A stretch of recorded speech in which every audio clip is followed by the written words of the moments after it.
Hi, it's Miss Christie. Today I'm going to be reading you The Lorax by Dr. Seuss. The Lorax by Dr. Seuss. At the far end of town, where the grickle grass grows, and the wind smells slow and sour when it blows, and no birds ever sing except old crows, is the street of the lifted Lorax. And deep in the grickle grass, some people say, if you look deep enough, you can still see today, where the Lorax once stood just as long as it could before somebody lifted the Lorax away. What was the Lorax? And why was it there? And why was it lifted and taken somewhere from far end of town where the grickle grass grows? The old Onceler still lives here. Ask him, he knows. You won't see the Onceler. Don't knock at his door. He stays in his lurkum on top of his store. He lurks in his lurkum cold under the roof, where he makes his own clothes out of muffered muff. And on special dank midnights in August he peeks out of the shutters, and sometimes he speaks, and tells how the Lorax was lifted away. He'll tell you perhaps, if you're willing to pay. On the end of a rope he lets down a tin pail, and you have to toss in 15 cents and a nail in the shell of a great-great-great-grandfather snail. Then he pulls up the pail, makes a most careful count to see if you've paid him the proper amount. Then he hides what you paid him away in his snub, his secret strange hole, and his grooveless glove. Then he grunts, I will call you by whisper-ma-phone, for the secrets I tell are for your ears alone. Slup!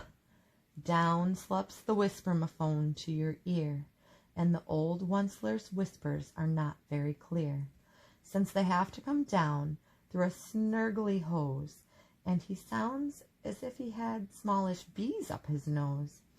Now I'll tell you, he says, with his teeth sounding gray, how the Lorax got lifted and taken away. It all started way back, such a long, long time back.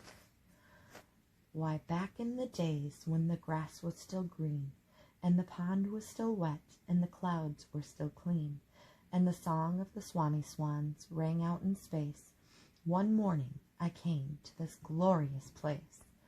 And I first saw the trees, the truffula trees, the bright-colored tufts of the truffula trees, mile after mile in the fresh morning breeze. And under the trees I saw brown barbaloots, frisking about in their barbaloot suits, as they played in the shade and ate truffula fruits. From the rippleless pond came the comfortable sound of the humming fish humming while splashing around. But those trees, those truffula trees! All my life I'd been searching for trees such as these. The touch of their tufts was much softer than silk, and they had the sweet smell of fresh butterfly milk. I felt a great leaping of joy in my heart. I knew just what I'd do. I unloaded my cart. In no time at all, I had built a small shop. Then I chopped down a truffula tree with one chop, and with great skillful skill, and with great speedy speed, I took the soft tuft, and I knitted a thneed. The instant I'd finished, I heard a gazump. I looked. I saw something pop out of the stump of the tree I'd chopped down. It was a sort of a man. Describe him, that's hard. I don't know if I can. He was shortish and oddish and brownish and mossy, and he spoke with a voice that was sharpish and bossy. Mister, he said with a sawdusty sneeze, I am the Lorax. I speak for the trees. I speak for the trees have no tongues, and I'm asking you, sir, at the top of my lungs. He was very upset as he shouted and puffed. What's that thing you made out of my truffula tuft? Look, Lorax, I said, there's no cause for alarm. I chopped just one tree. I'm doing no harm. I'm being quite useful. This thing is a thneed. A thneed is a fine something that all people need. It's a shirt, it's a sock, it's a glove, it's a hat. But it has other uses, yes, far beyond that. You can use it for carpets, for pillows, for sheets, or curtains, or covers, or bicycle seats. The Lorax said, Sir, you are crazy with greed. There is no one on earth who would buy that fool thneed. But the very next minute I proved he was wrong, for just at that minute a chap came along, and he thought that the thneed I had knitted was great. He happily bought it for $3.98. I laughed at the Lorax. You poor, stupid guy. You never can tell what some people will buy. I repeat, cried the Lorax, I speak for the trees.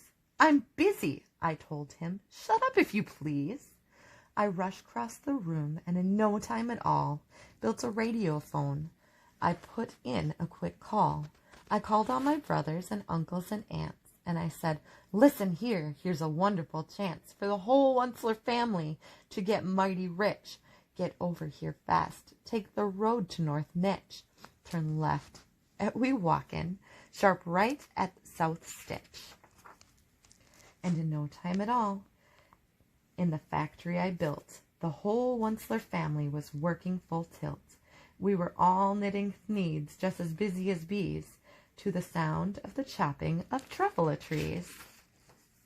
Then, oh, baby, oh, how my business did grow. Now chopping one tree at a time was too slow. So I quickly invented my super axe hacker, which whacked all 4 truffula trees at one smacker. We were making thneeds 4 times as fast as before, and that Lorax, he didn't show up anymore. But the next week he knocked on my new office door. He snapped, I am the Lorax who speaks for the trees, which you seem to be chopping as fast as you please. But I'm also in charge of the brown barbaloots, who played in the shade in their barbaloot suits and happily lived eating truffula fruits. Now, thanks to your hacking my trees to the ground, there's not enough truffula fruit to go around. And my poor barbaloots are all getting their crummies because they have gas and no food in their tummies. They loved living here, but I can't let them stay. They'll have to find food, and I hope that they may. Good luck, boys, he cried, and he sent them away. I, the Onceler, felt sad as I watched them all go. But business is business, and business must grow, regardless of crummies and tummies, you know. I meant no harm. I most truly did not, but I had to grow bigger, so bigger I got. I biggered my factory, I biggered my roads, I biggered my wagons, I biggered the loads of the thneeds I shipped out. I was shipping them forth to the south, to the east, to the west, to the north. I went right on biggering, selling more thneeds, and I biggered my money, which everyone needs. Then again he came back. I was fixing some pipes when that old nuisance Lorax came back with more gripes. I am the Lorax. He coughed and he whiffed. He sneezed and he snuffled. He snargled and sniffed. Onceler, he cried with furious croak. Onceler, you're making such smogulous smoke. My poor swami swans, why they can't sing a note. No one can sing who has smog in his throat.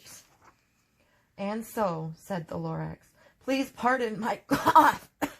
They cannot live here, so I'm sending them off. Where will they go? I don't hopefully know.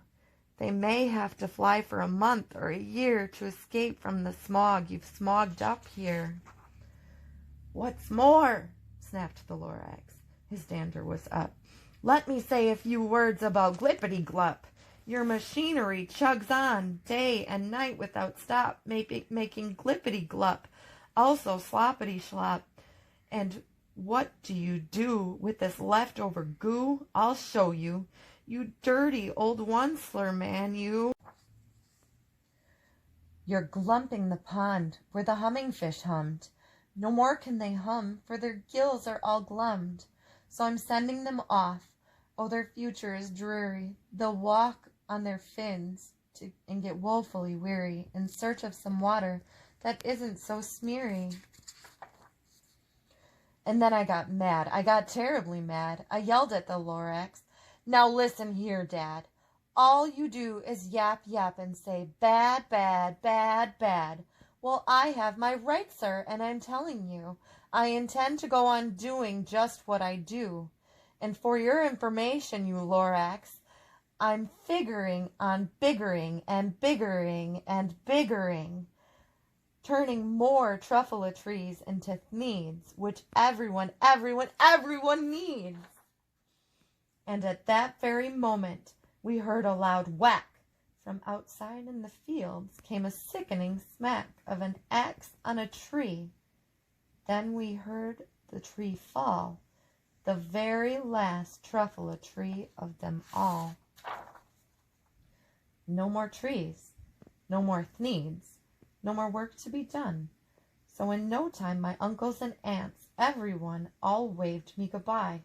They jumped into my cars and drove away under the smoke-smuggered stars. Now all that was left 'neath the bad-smelling sky was my big empty factory, the Lorax and I. The Lorax said nothing, just gave me a glance, just gave me a very sad backward glance, as he lifted himself by the seat of his pants. And I'll never forget the grim look on his face when he hoisted himself and took leave of this place, though through a hole in the smog without leaving a trace. And all that the Lorax left here in this mess was a small pile of rocks with the one word, unless. Whatever that meant, well, I just couldn't guess. That was long, long ago, but each day since that day I've sat here and worried away. Through the years, while my buildings have fallen apart, I worried about it with all of my heart. But now, said the Onceler, now that you're here, the word of the Lorax seems perfectly clear.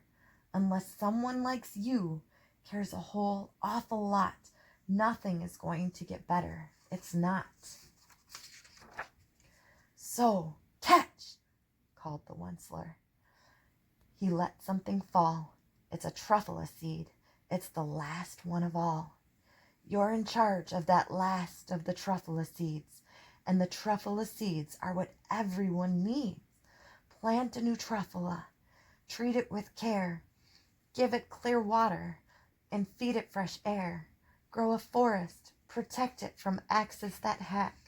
Then the Lorax and all of his friends may come back.